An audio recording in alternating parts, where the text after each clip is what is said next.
Today on the Big 6 in 60, UConn gets to the Final Four with an all-time March moment. What a memory for everybody that watched this. Michigan blows out Tennessee on its way to Indianapolis. Duke had a 15-point lead at halftime, as large of a lead as 19, and somehow, someway, they lose this basketball game. And the Thunder beat out the Knicks. SGA closed this game strong in the clutch. This is the Big 6 in 60, the 6 biggest national sports stories from our local experts at the Locked On Podcast Network. We bring you the real story, why it matters, what's next, who wins the big game, and more, all in 60 minutes. The Big 6 in 60 starts now. Thank you for making the Big 6 in 60 your first listen of the day. Part of the Locked On Podcast Network, your team every day. Today's episode is brought to you by FanDuel. Download the FanDuel app now by visiting FanDuel.com and win $300 in bonus bets if your first $5 bet wins. Much of the UConn fan base had probably started to accept the Husky season was over as Duke took a 19-point first-half lead, but Dan Hurley's squad fought all the way back, and then Braylon Mullins hit a game-winning three off a steal that will go down in tournament history. Matt Shinvisky recaps one of the best college basketball games you will ever see on Locked On UConn. What can you say? I found myself sitting, and I had a chance to watch my kids in the house, and we were running around just nonstop, having a blast. What a memory for everybody that watched this. I hope you had a chance to watch it with family, all your loved ones. This is a game and a day and a night that every one of us is going to remember forever. This might become one of the iconic, if not the most iconic shot in the history of the NCAA tournament. And UConn comes out on top 73-72, advancing to the Final Four for the third time in 4 seasons. Just what a finish, and the heart that they showed, the leadership that they showed. We're going to talk about that in the second segment. But let's just first talk about the finish. And this game, like I said at the start, the culmination of this entire season for UConn. Was everything perfect? No, of course not. Not at all. 19-point deficit. It was almost a recreation of the Big East final. But then UConn's leadership, UConn's experience. In the pregame show, I talked about the coaching matchup between Dan Hurley and Jon Scheyer. And Hurley having the experience of the 2 Final Fours over the last 3 seasons, the national championships under his belt. That was going to carry this team forward in a matchup with Jon Scheyer. And that's exactly what played out down the stretch. UConn knew how to handle close games, knew how to handle closeouts, knew how to handle tight situations, and they kept eating away at the lead in that second half. And you could feel the momentum swinging. When UConn got down to 15 at the half, I was getting texts, this game's over, enjoy. I think one of them, enjoy seeing some of our key stars over the last several years in their final game. And I said, hey, I don't see triple zeros on the clock. I believe in this team. I believe in this coaching staff. I believe in the leaders in this program, from Alex Caravan to Dan Hurley to all of his assistants, Luke Murray, Kamani Young. The way this team approaches and the way this team came together once again, just what a performance. What a performance, and Alex Caravan, I'm so happy for. He struggled shooting, but when he needed to step up, it didn't matter if he was 0 of 6 from 0 of 5 from 3 before he hit that big one. He finished 1 of 6, only 5 points on the day. But when his team needed him, he came through. And if you noticed, Braylon Mullins, yes, also 0 for from 3. But as the second half went on, even after misses, running back on defense, he was still giving Braylon Mullins a high five, say, keep your head up and keep shooting. You could see him clearly say that. And when the time came, when Braylon Mullins needed to step up, he was there, was able to deliver. And this team, the shooting, I know there's been a lot of angst among the fan base that, hey, our shooters aren't going to deliver. Yet Dan Hurley kept saying, and I kept saying on this show as well, believe in these guys. They know how to shoot. They know how to come through in big moments. And when everything needed to be put on the line, Braylon Mullins was able to deliver. So just this UConn team, what a night. What a night, what a performance. I'm seeing some comments coming in, so it looks like the live stream is working. So, hey, guys, keep them coming. Keep them coming. I want to read through these in the third segment. But, yeah, The biggest thing that played out in my mind, biggest thing, turnovers have been huge. Big negative for this team all season long. Valuing the basketball, valuing the possessions you have in a one-and-done setting in an NCAA tournament. UConn finished with 5. On one hand, I could count 5 turnovers on the night. That's it. Meanwhile, Duke, 13. UConn got out-rebounded, 34-28. Didn't matter. Because UConn took care of the basketball. And when they needed to, they came through. On the night, let's just run through the box score. Terrace Reed, 26 points, 9 rebounds, 3 assists, 4 blocks, and 2 steals, including one, once again, second straight game. Steal at half court, takes it all the way full court for the dunk. To see his consistency coming through, what Terrace Reed has been able to deliver for this team, and how Dan Hurley's gotten the most and the best out of Terrace Reed, I know that this coaching staff is very satisfied with where things are at this stage. Satisfied to where they've gotten to at this stage. But the job is not finished. And no one knows that more than Dan Hurley and Alex Caravan. So yes, it's great that they cut down some nets. It's great that the regional final went their way. But the biggest prize is still there. And their next opponent, we'll talk throughout the week. They've got Illinois coming in Indy as Braylon Mullins returns home. We saw the matchup already this season. We saw that matchup at Madison Square Garden. It was Braylon Mullins' first action. He got 10 minutes off the bench that day. Both teams are different than they were that night. But it's a good thing to look back on, just like the Michigan State preseason game, the exhibition game. Kind of played out the same exact way as the preseason game did. UConn went out, took a big lead against Michigan State, and then they carried it out. But we'll get to that. We'll get to the Final Four preview. But tonight, it's all about this UConn win over Duke. To me, the biggest shot in UConn basketball history. To me, the biggest moment in UConn basketball history, despite all of those national championships that we've had. This game, I think everybody thought 19-point deficit, 15 at the half. And then when they got it to 7 and it went back up to 11, it teetered there for a sec. But then UConn fought through and came through on defense. And Silas Demery Jr. fighting through. Not nearly 100%. I know Dan Hurley said 70% at the podium last press conference after Michigan State, that he's at 70%. In that Michigan State game, I felt like he was maybe 50, just watching him. Just the way he was not able to finish around the rim. He was short-arming runners. But tonight, it's a tale of two halves with him. First half, didn't get much. But the second half, 2 big threes, opposite corners. And then he's the one. Got the tip at center court. Gets the ball to Braylon Mullins, who passes to Caravan, back to Mullins for the 3. And if you heard Mullins post game on the CBS broadcast, he said, I got the ball. I looked up. There's 5 seconds left. And his first thought was, let's get the ball to somebody else because I haven't made a 3 all night. Yeah, Alex Caravan, the leader of this team, who's believed in his teammates. Believed in his teammates, even when shots were not falling. Solo ball, Braylon Mullins. Deferred to his teammates because they had an open shot. And Braylon Mullins took it. 3 seconds left. He got the ball in his hands. He said, I'm putting it up. Bang. Confidently stepped into that 3. So just what a finish. The tournament is here, one of the best times of the year. Brackets, buzzer beaters, upsets, it's non-stop action from tip to final cutdown. And right now, FanDuel is giving new customers a way to stay in the action all tournament long. Here's how it works. You can get up to $300 back in bonus bets every single day for 10 days. That means 10 chances to stay involved throughout the entire tournament. You can mix it up however you want. Games, futures, or same-game parlays for even bigger payouts.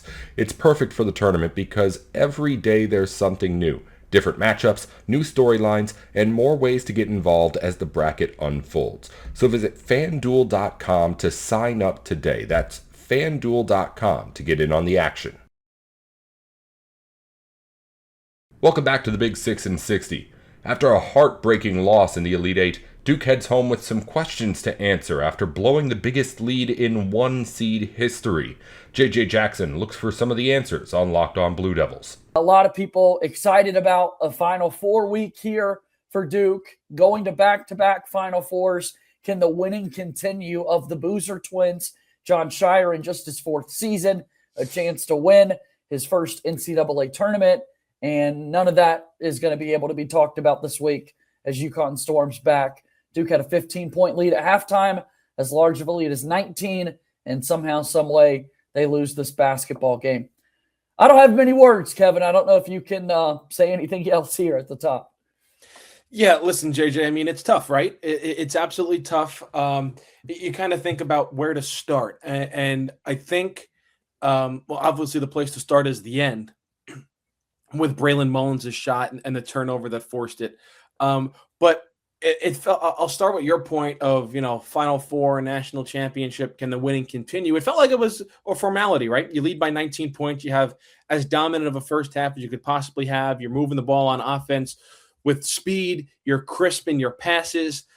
You shoot, 52% in the first half. You make 5 threes. You're getting to the free throw line. You have UConn in some foul trouble. The only thing that you couldn't really do in that first half was slow down Taris Reed, which I think was a little surprising. I think when you looked at the matchup, it was like, okay, Duke has big guys and Pat Gongba, who did not have a great regional weekend. He was not very good against St. John's, and kind of say the same thing against UConn, where he did not play that totally well. Agree. And yeah. Something that was a little under the radar, underreported, was these back spasms from Malik Brown. It was never brought up going into Friday's game against St. John's. And then right before tip-off in that pregame hit, it was, yes, Pat Gongba and Caleb Foster are going to play, and they're going to come off the bench like they did on Friday night. But, oh, by the way, Malik Brown is also dealing with back spasms. So that was really it in the first half. Other than that, you felt really good. I mean, Cameron Boozer, Caden Boozer were dominant, and UConn was 1 of 11 from three-point range. Now, you had to imagine that was going to change at some point. But in the first half, you had to feel pretty good about yourself. And once they got up 19, and you mentioned the 15-point lead at halftime, it was, this is probably a formality. We're going to play Illinois in the Final Four and get ready to go to Indianapolis. But boy, in that second half, and there's a lot to get into, and I think a lot of angles where you can attack this conversation from, it was completely different. Yeah, we're going to be able to have all the angles this week because, unfortunately, we're not talking about Duke preparing for the Final Four. And this is the reality where now you start to think, who's going to the NBA draft? Could anybody transfer? What does it look like at the end of the season? I'm going to save all of that for later because, again, so much here in the game itself that we have to talk about. And I think you do start with the season as a whole, these second half collapses that Duke's had. It's just insane for a team that was 35-3 overall on the year, all 3 losses. They had double-digit leads. You could add their prior loss to this season being that Final Four game against Houston, when the same could be true. And here we are with the Duke team that's not playing basketball anymore. In that second half, I thought UConn had a really nice game plan once again, combating the Duke start to the game. They knew Gongba and Malik Brown's foul situation. The whistle started to swing back in UConn's favor after it was a very heavy whistle in Duke's favor in the first half. There was no real answer for slowing Taris Reed Jr. down, and I thought that was a big difference maker. And then the three-point shots started to fall before the turnover at the end. Yeah, they did. But before that last shot by Braylon Mullins, and while three-pointers did start to fall, UConn was 3 of 11 from three-point range. And they had missed, I forget what the number was. I think it was close to 20 in a row, maybe a little bit less than that, until Silas Demery hit the 2 on pretty close. I don't know if the back-to-back possessions, but the possessions are pretty close. One in the right corner and the other in the left corner. So even though you would imagine that the three-point line was going to come back and UConn was going to shoot a respectable percentage, which, I mean, they made 4 of 12. It was the one at the end that ultimately was the biggest difference. And it's tough. And I'll follow your lead here, JJ, and whatever angle. Well, yeah. How about the three-point line for Duke? I mean, in the second half, Duke basketball only made 1 three-pointer, and it was in that sequence that you're talking about. It was back-to-back possessions where Silas Demery finally hit the first three-pointer for UConn. Go down the floor. Nick Haminia hits a 3-point shot in the corner to get the lead back up to 10. On the other end of the floor, Duke nearly comes away with kind of a weird bobble exchange on the baseline and a last-ditch effort to kick out opposite corner to Silas Demery, and he nails it. So those were the back-to-back makes he had. But for a Duke team that got Isaiah Evans going so many times throughout the tournament, Duke has never lost a game where he hit at least three-point shots. There weren't looks for him that he was able to knock down and come through with. Cam Boozer missed a couple in the second half, and it just at halftime, if you would have told me, hey, Duke's only going to make 1 3 in the second half, even with the 15-point lead, I don't know, it just the nerves in me or whatever. I was worried the whole way through. Well, not only that they only made 1, they only attempted 4. And JJ, I think you look at the second half specifically from Friday night against St. John's to Sunday night against UConn.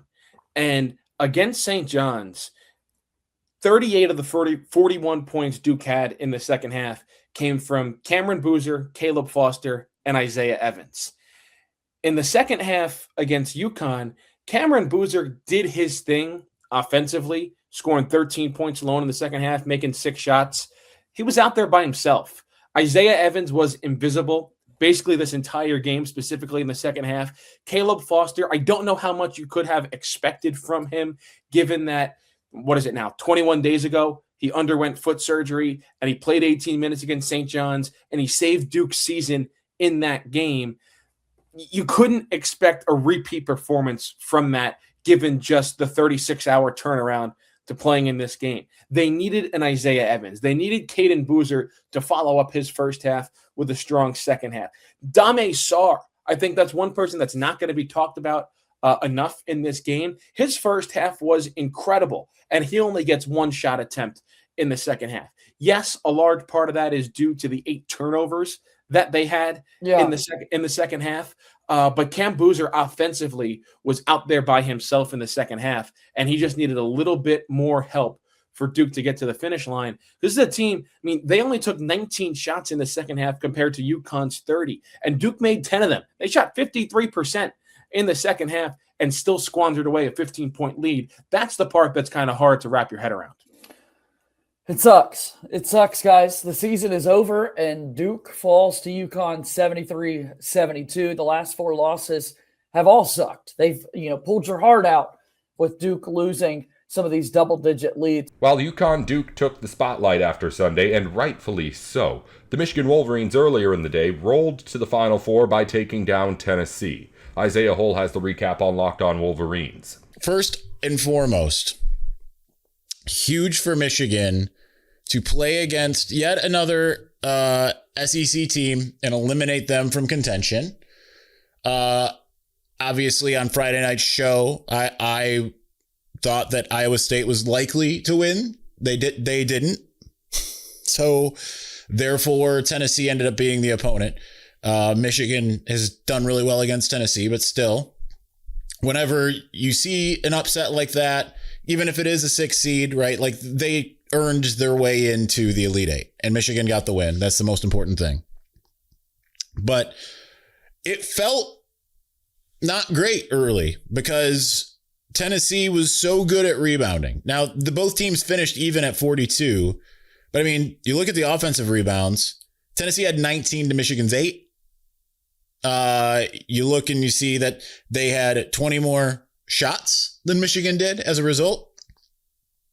And yet Michigan's defense is the star of this year. Now, I don't want to ignore the offense, but let's start with the defense, because Tennessee went on a 6-minute scoring drought in the first half, and that it wasn't the whole difference in the game, but that was when everything changed. It was Tennessee had its last lead at about the 11-minute mark in the first half, 16-15. And then Michigan went on a 24-2 run. And from there, it was over. It was just completely over. It was halftime when John Rothstein tweeted out Michigan by TKO. And as much as people are like, hey, wait, no, it's early. Don't no, it was clear the game was over. Barring a massive turnabout everyone goes cold. Tennessee suddenly gets really hot. And it was just kind of crazy because Tennessee did not have that in which it needed to be able to take advantage of any kind of Michigan deficit. Even though, like, in the early going, it felt like, okay, they're definitely really good defensively.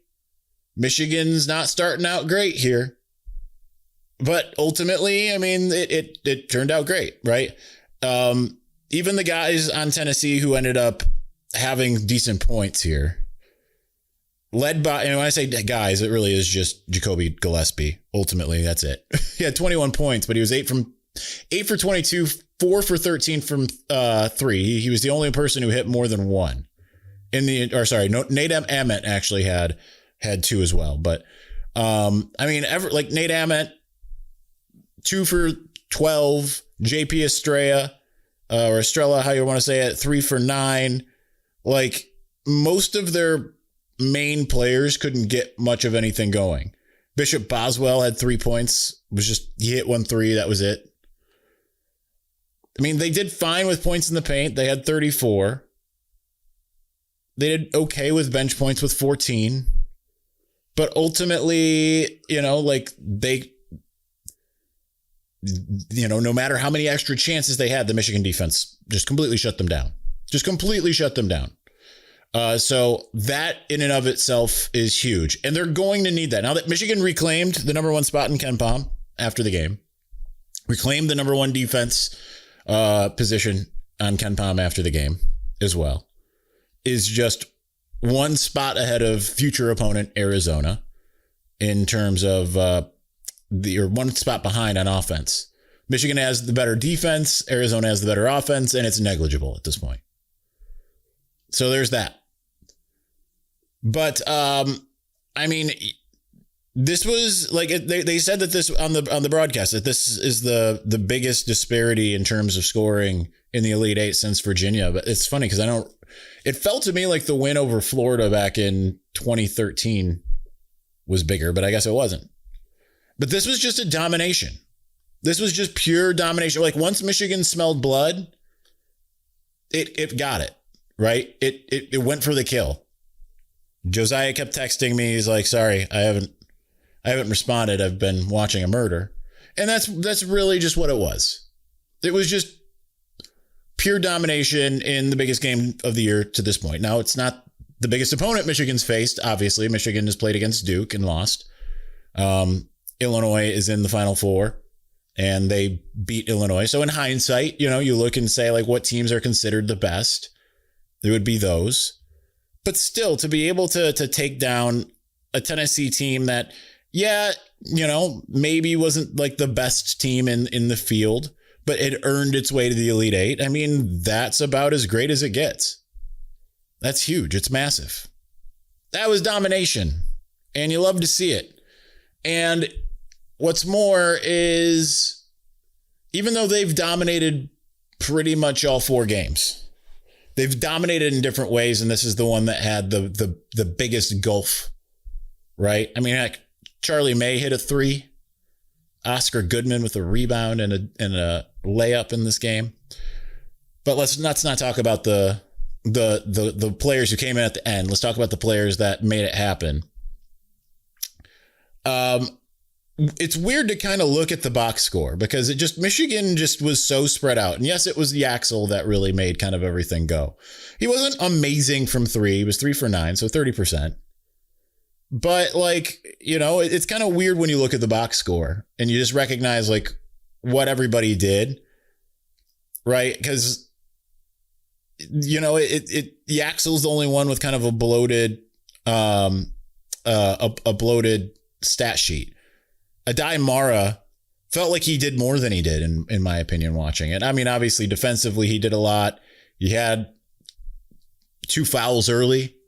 I thought it was kind of a weirdly called game for both teams in terms of that, right? Like, just lots of ticky-tack, lots of, people with 2 fouls relatively early in the first half.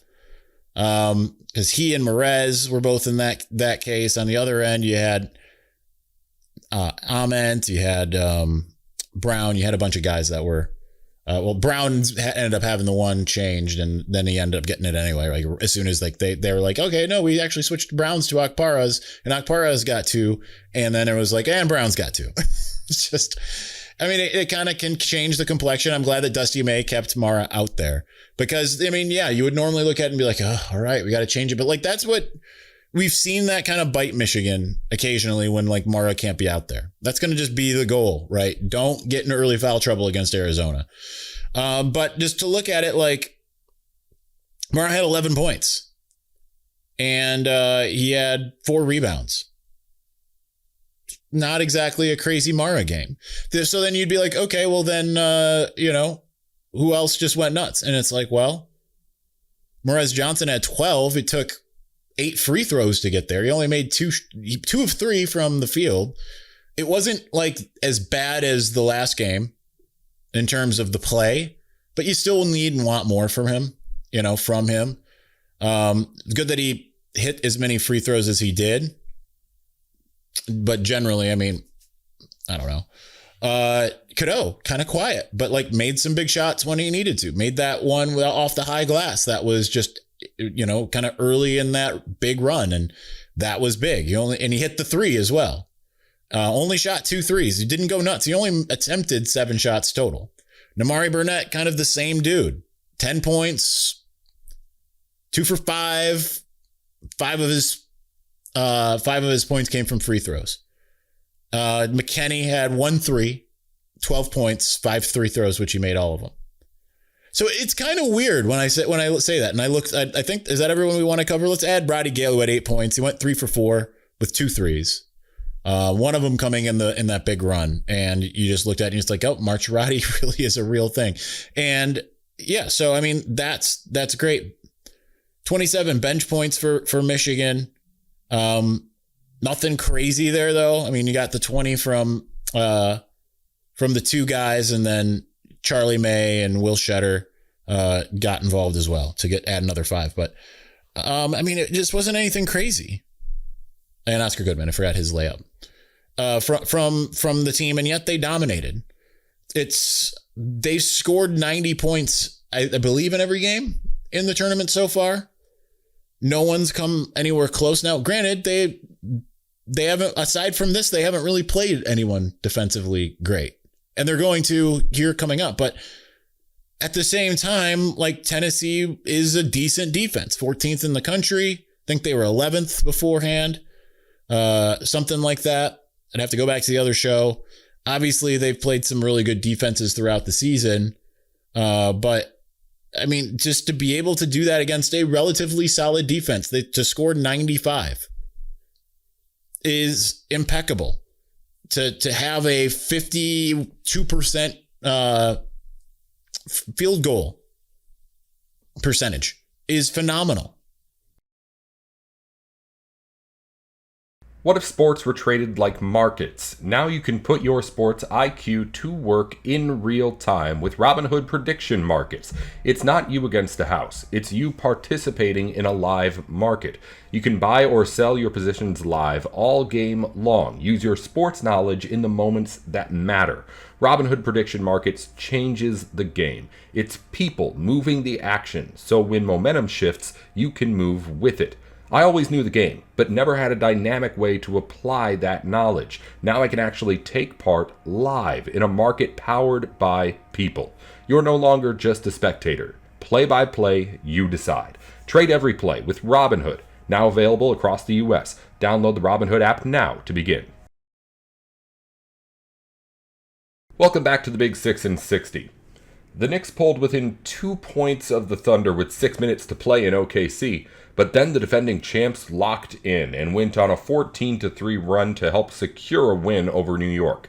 Ryland Stiles goes over the victory on Locked On Thunder. The Thunder pulling away in the clutch against New York. J-Dub was great in this game. He was fantastic. SGA closed this game strong in the clutch with a dagger right to New York. The Thunder start 2-0 on this homestand. And you look at it, it is going to be a very tight race between them and San Antonio for this 1 seed out west. And the Thunder were fully healthy for the first time all year. The only injury on the injury report is Thomas Sorber being out. New York only without Landry Shamet tonight. The Thunder starters of SGA, Dort, Dub, Chet, Ihart, they played their first home game together since December 28th. The ball hadn't even dropped yet. We were still in 2025. The last time that Shea, Dort, Dub, Chet, and Ihart started a game together inside the Paycom Center. And the Thunder started out great in this game, and they finished great. This was a professional win for Oklahoma City. This was the difference in the Thunder and New York. New York played a really good game as well. New York didn't have a ton of things go wrong for them in this game. They just were outclassed and outmatched by Oklahoma City. New York's a bona fide contender in the East. Oklahoma City is one of the NBA title favorites, if not the title favorite. But their defense was not letting New York get anything easy in this game, and that really continued the entire way for Oklahoma City. Brunson was awesome tonight, and he had the work for everything. He was very crafty. He was a tip your cap kind of night. I don't think the Thunder could have done anything better on Brunson than what they did. He just happens to be really awesome. And by the same token, the reason this game stayed so close was that Oklahoma City missed some great looks and balls that didn't bounce their way halfway home, rimming out, just opportunities where you look at the process, you look at the shot quality, and you really like it for Oklahoma City against a really good New York defense. But the Thunder were able to dominate the paint in this game for the majority of it, and they end up that way as well in the final tally.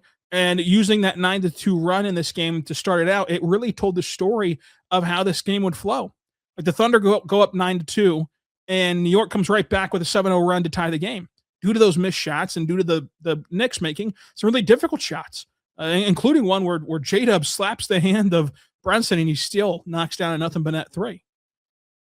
But at the end of the day, the Thunder were able to weather the storm at times in these runs from New York and keep them at bay, and that's what good teams do. That's what's a professional win about this one, is that the Thunder really imposed their will at times in this contest and kept New York at an arm's length. I like the rotations today, letting Shea play with Jared McCain, Cason Wallace, AJ Mitchell, Jay Whale. That was just the first wave of rotation. Some really great offensive processing skills in this one. And then you saw to start the second quarter, that's when OKC kind of took it up a notch initially, where Mike Brown had to call a timeout before even a minute expires on that second quarter clock. And OKC was just getting whatever they wanted to down low. It was a J-Dub cut. It was an Isaiah Hartenstein roll to the rim. And Mike Brown had seen enough.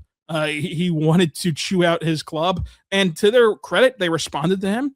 And the Knicks created some advantages in this one. And that's what I spent the majority of this game thinking about, both the rotations, because the second quarter, it was Mitchell, Joe, J-Dub, Caruso, Ihart. There was a lot of fun things that Mark tried out. Even in the fourth quarter, it starts with AJ, Joe, Caruso, Chet, Ihart, because J-Dub had been on the bike and been on the minute restriction. And I thought that Mark walked that line so well of the rotations, of the minute restriction for J-Dub, and trying to find what was going to work, and especially trying to find lineups for Shea against a very good defense to try to get him going. I thought all that was really great. But besides the rotations, which will kind of be a lingering thing for the Thunder the rest of the way here, you look at this and you think, well, New York's a good team. And New York's playing good basketball throughout this game. But they just don't feel on the same playing field as Oklahoma City. And the Knicks can create advantages against OKC. It's just that everything has to go perfect to be able to do it. Their advantages are going to be their offensive rebounding ability to force the Thunder to get 2-3 stops on a possession. And that's what worked tonight for New York, is that offensive rebounding ability whenever they kept this game close for the entire contest. It was a great game. And New York needs to avoid live ball turnovers, which is a thing for everybody. And if they can do those two things, then you look at it and you say, well, you know what?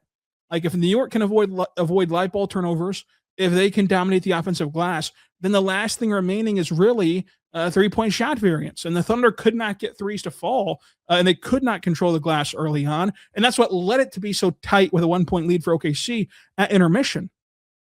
And when they grabbed some control at the end of the third quarter and then stacked those stops and got buckets on the other end, then it became an ability for the Thunder to kind of stiff arm New York the rest of the way. And going back to the advantages that New York can kind of create, it's Brunson. He's got to play this level every single time. The footwork was there. The body control was there. The difficult shot making was there for Brunson. And another thing that New York can do is that they force you to be disciplined and strong in your point of attack defense, because the Thunder did not foul tonight and didn't get called for fouls tonight. But whenever New York is able to free up a driver on the perimeter, it forces your bigs to step up. And you might think to yourself, especially if you're Oklahoma City, well, Chet is a great shot blocker. Him stepping up is a good thing. Ihart stepping up to absorb that driver is a good thing. Well, the problem is, even if the Knicks get a free driver and your big steps up and they throw up a quote-unquote bad shot, it's actually just setting something else in motion, because now your big who stepped up because of your lack of point of attack defense, he's now out of position for the rebound. Now it's a free shot at the rim after that quote-unquote bad shot, and it just is a way to manipulate a really good Thunder defense, and that's another advantage that New York can have. But you see how difficult it is to combine all of this at once, to combine all of this into one singular game and do it for 48 minutes. And I think that that's what makes these two teams feel like they're on different playing surfaces right now, because the Thunder can do it for 48 minutes, and we're not so certain New York can. You know, they had great counter punches in this game, talking about the 9-2 counter punch that they threw on the 7-0 run in the first quarter, talking about that early timeout in the second quarter, and their ability to close that second quarter and get it to a 1-point game going into halftime. Talking about that punch they threw at the start of the fourth quarter, where in that non-Shea minutes, and the Thunder didn't have J-Dub out there because of that minute restriction, the Knicks were able to go on their own run and get it back within 1 point during those non-Shea minutes in the fourth quarter. It was turnovers and missed shots that plagued Oklahoma City during that stretch. But the Thunder had so many clean looks tonight that just didn't fall. And even in a game where not a ton of people stand out in the box score, and you don't feel like you played your best, you don't feel like you capitalized on as much as you could have tonight, what mattered was what happened down the stretch of this game. And what happened down the stretch of this game was the Thunder outmatched New York. They wanted it more. They had better attention to detail. They had better execution. They had a better motor down the stretch of this game. And they got this win late. You know, at one point, the Thunder had a 13-point lead in this game. New York could only grow a 1-point advantage, which again kind of tells the story of the Thunder fending off New York all game long. 2 lead changes, 4 ties in this one. The Thunder only lost the rebounding battle by 41-39, which I thought was impressive. New York had some pivotal ones, though, in that small disparity. But New York did have 18 turnovers in this game compared to OKC's 13, which did help OKC, who was a plus 14 in the paint. And also the Thunder won second chance points 20-16, which I found alarming. 20-16, OKC won second chance points, especially early on. It felt like New York was going to run away with that category. The Thunder dominate in fast break on a night where they just could not shoot, on a night where even whenever they got to their spots and got what they wanted in the half court, the shots were not going down. They turned defense into offense and got this win, 15-4 in the fast break category. The Thunder shoot 46% from the floor compared to New York's 43. The Thunder shoot 35% from three compared to New York's 42. The Thunder shoot 81% at the free throw line compared to New York's 76. OKC wins bench points, wins points in the paint, wins the free throw battle and percentage, wins the turnover battle, wins transition points, wins second chance points, and is able to get the win because of what they did in clutch, because they were led by SGA, who did not have a complete game, who did not have one of his best games of this season. But he makes you remember what happened down the stretch. He kind of washes away what was a below standard game. And at times throughout this early portion, a pretty bad Shea game early on. The tournament is here, one of the best times of the year. Brackets, buzzer beaters, upsets, it's non-stop action from tip to final cutdown. And right now, FanDuel is giving new customers a way to stay in the action all tournament long. Here's how it works. You can get up to $300 back in bonus bets every single day for 10 days. That means 10 chances to stay involved throughout the entire tournament. You can mix it up however you want. Games, futures, or same-game parlays for even bigger payouts. It's perfect for the tournament because every day there's something new. Different matchups, new storylines, and more ways to get involved as the bracket unfolds. So visit FanDuel.com to sign up today. That's FanDuel.com to get in on the action. Welcome back to the Big 6 in 60.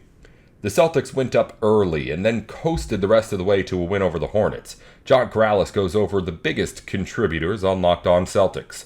We got to start, though, with Jason Tatum, who was amazing. Very first possession that he got, he drives, goes up for the dunk, gets the big swing, hang, drive. Like, it was the most explosive play we've seen from him this season. And right away I was like, oh, that was more explosive than we've seen him. This bodes well. And then from there, it was just everything working for him. This was the most Jason Tatum that we've seen Jason Tatum. And not just him scoring, attacking, rebounding, passing, all of that stuff. It was the Jason Tatum confidence. It was the Jason Tatum swagger. A lot of times in these games, in these first 10 games that we've seen him play, he's looked, he's had like the little celebrations. He's done a little 3-point thing and then just kind of, those little things. But he's also looked gassed, winded. He's looked frustrated at times. He's looked not quite, we say not quite himself, he hasn't looked like his usual kind of, Jason Tatum, I'm the best player in the world, Jason Tatum kind of feel. In this game, he had that look in his eye. He felt better. He looked better. It was really incredible to watch. He had 32 points, 5 rebounds, 5 assists in the game, and he just right away was on it. 9 points in the first quarter. He had 11 in the second quarter. He had 7 in the third, and in the fourth quarter, he comes in after the early run. So I'll get to Jordan Walsh's defense, but the Celtics and Jordan Walsh were able to hold off LaMelo Ball and really bother him. And look, Charlotte was on the back-to-back, so a little bit of that going on too. But the defense on LaMelo was really good until the fourth quarter, where LaMelo got going, right? He scores 12 points in the fourth quarter, but Tatum comes in and just slams the door and finishes things off. You also get contributions from Pritchard, who I'll get to. But to see Tatum attack and hit shots and make plays, just read the floor. He's reading the floor really, really well. When they blitzed, he draws the double team. He invites the double team and gets rid of it. When they're in drop, he attacks it. When they're at the level, he just reads the floor and knows what to do. He understands what plays to make. So this was just a great Tatum performance. And ultimately, the beauty of it is he did it in less than 31 minutes because he didn't have to come back in the fourth quarter. And he was questionable with the Achilles management, however they listed it, right Achilles repair management or whatever. I don't expect him to play in the back-to-back against Atlanta. I think would be kind of pushing it a little bit. Like, there's no reason to go and push it that far. The Celtics, not only, I'm recording this, there's a minute 35 to go in the OKC New York game, and it's an 11-point game. So that game is essentially over, and the Celtics will have a 2.5 game lead on New York, and they still have 1 game to play. There's a lot of pad there. It's going to be very difficult. I think there'll be 7 games left for the Knicks, and to make up 2.5 games in those 7 is very tough. So the Celtics will have a very strong hold on that second seed. And if they beat the Knicks on April 9th, by then it might even be figured out, and the Celtics might have might have that in hand. But there's no real need to play Tatum. In fact, no Jaylen Brown in this game with the left Achilles tendonitis. I've talked about that. I don't think that's a big deal. I think they're just giving him a little bit of rest. Joe Mazzulla keeps saying it's day to day. He's on the trip. If it was serious, I don't know if he would have been on the trip. would have stayed back and gotten the treatment, and no need to go up and down in a plane and pressurized cabins, which can, mess with the inflammation, right? They can encourage a little bit of inflammation. So I think he would have just sat at home if it was a big deal. We may see Jalen play against Atlanta and Tatum sit. Tatum loves playing in Charlotte. He went to Duke. It's not that far from Charlotte. So I think let Tatum play in the place he loves. Let Jalen play in the place he loves because he's home in Atlanta. And you just move on. Then everybody goes to Miami and has some fun. So, but we may not see Tatum in Atlanta. But to see him in this game, it was incredible. 14,000 points now, 14,000 career points for Tatum. So congratulations to him for that. He is now the 9th player to reach 14,000 points in Boston Celtics history. Jaylen Brown will soon become the 10th. He just crossed 13,000. So next year, Jaylen should easily reach 14,000. So I'm reading this from Dick Light from NBC Sports Boston. Tatum, youngest player in franchise history to reach the 14,000 point milestone. He did it a few months younger than Paul Pierce. He's did it in the second fewest games in 596. Larry Bird did it in 582. And that's just incredible. Just an incredible bit of history there for Tatum. So congratulations to Tatum on that. I'm just incredibly just shocked. What do you want me to say about what Jason Tatum has been? He came back, what is it, 3 weeks ago? 3 weeks ago? 3 weeks in a day or two. Come on. There's no way. If you had told me, okay, this is the day Tatum's coming back, and by the end of the month, he's going to be playing 35, 36 minutes, and he'll have a 35-5 game in him, I'd be like, you're crazy. And I'm the guy that said that he would come back exactly when he came back. I've been saying early March for months, since like the summer. I was saying Tatum could come back in early March. I knew he was going to come back in early March. And even I, who was the eternal Tatum optimist in his return from this injury, I never, ever would have thought 35-5, 3 weeks after coming back, playing 35, 36 minutes, 3 weeks after coming back. This is the most amazing return from injury that I've ever seen in basketball. There may be some in other sports. I honestly have not. There are plenty of sports I just don't even pay attention to anymore. So for Tatum to come back this soon and also this well changes so much, because my whole thing was he'll come back, he'll take some time to ramp up, he'll have some real rough games. I was expecting a lot of these games to be rough, like 9 points, 4 rebounds, 2 of 14 shooting, 15 minutes types of games. Just as he got back to his wind and all of that stuff, the recovery, the stuff that he did that none of us saw, all of that getting to this point, I'm amazed, shocked, blown away. This is shocking.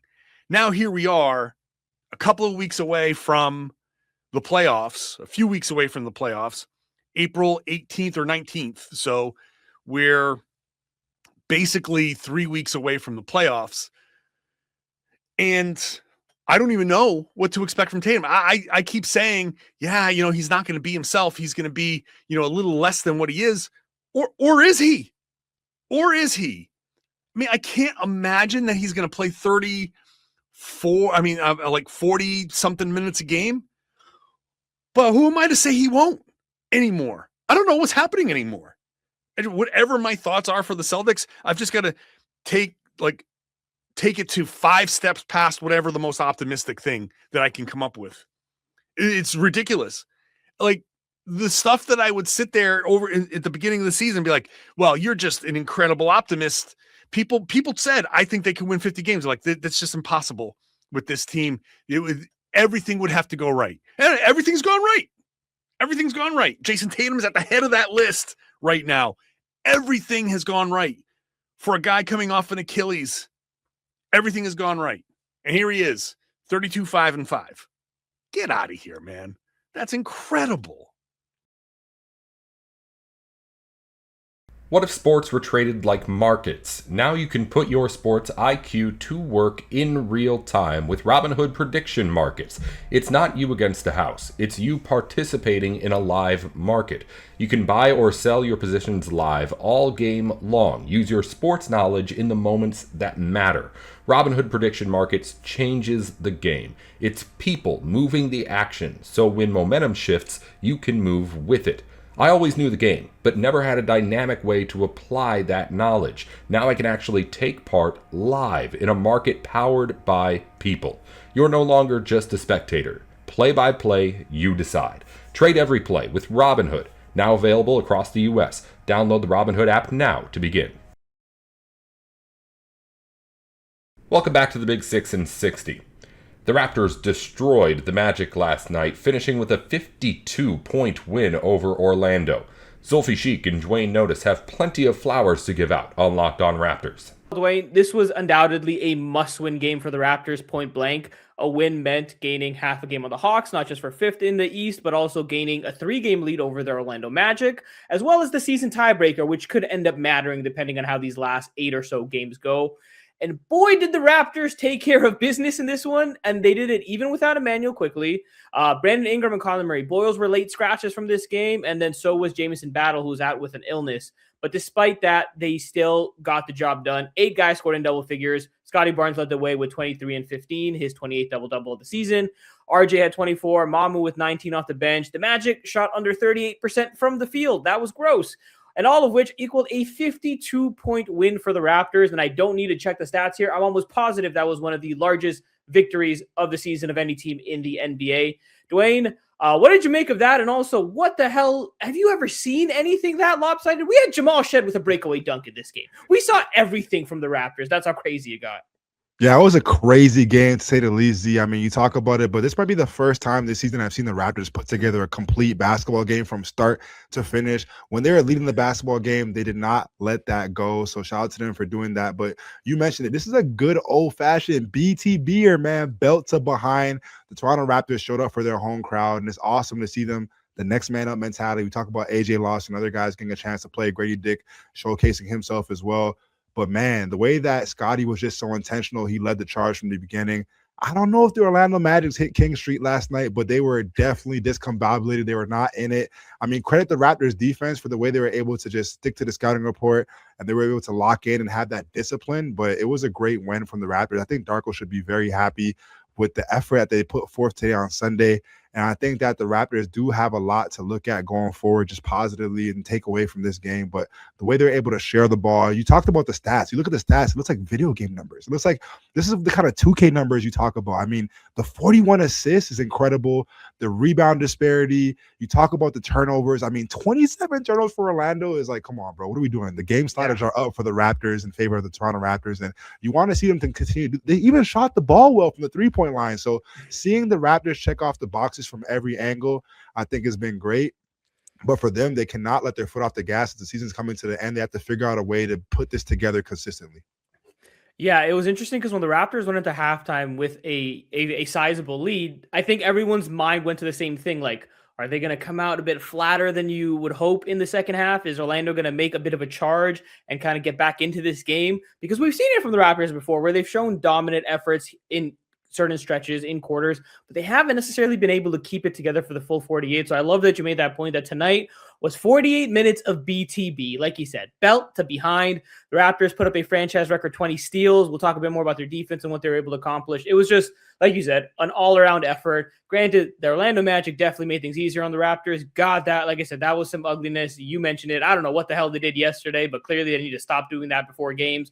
Paolo Banchero, who I've actually been a big fan of and an advocate for in the NBA, he had an ugly night. Finishes with 9 points on 3 of 14 shooting, 5 turnovers. Some of these passes by the Orlando Magic, you're just like, what are you guys thinking? And the Raptors, to their credit, took complete advantage of that. And clearly that's part of the game plan and the conversations they had with Darko Rajakovic heading into this game.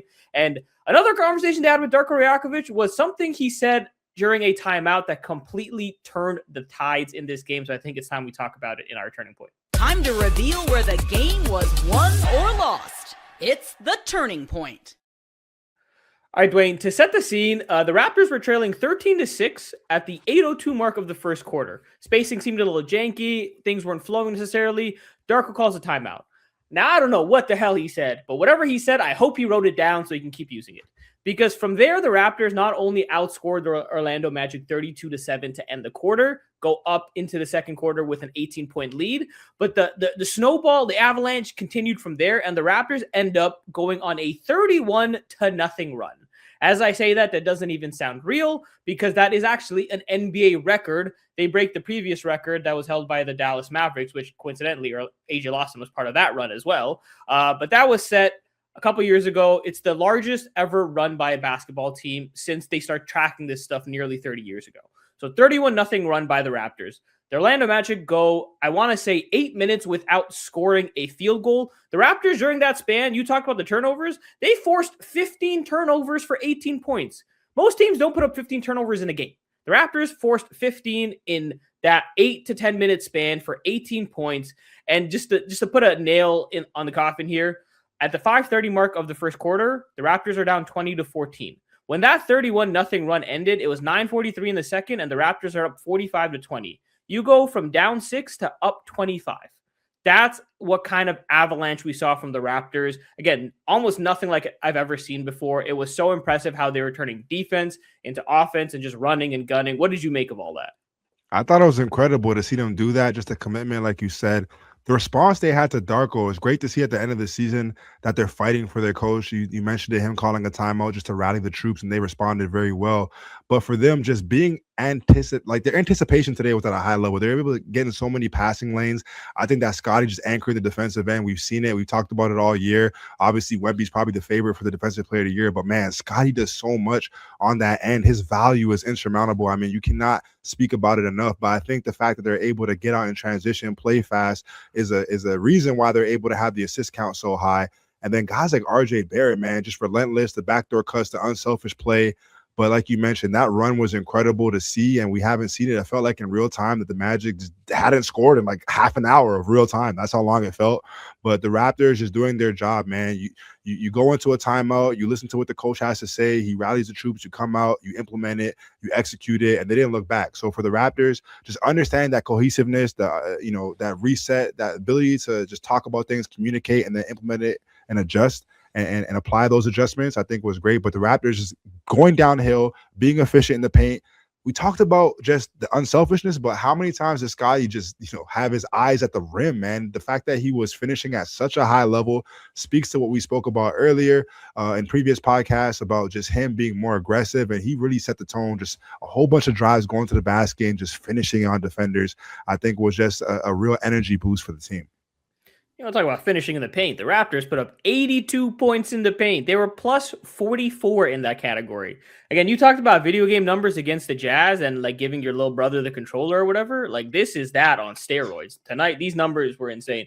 But the point you brought up that I really wanted to touch back on was the guys playing for Darko Rajakovic. And the reason why I bring that up, and not just a timeout, but it was clear early in this game, Darko Rajakovic was searching.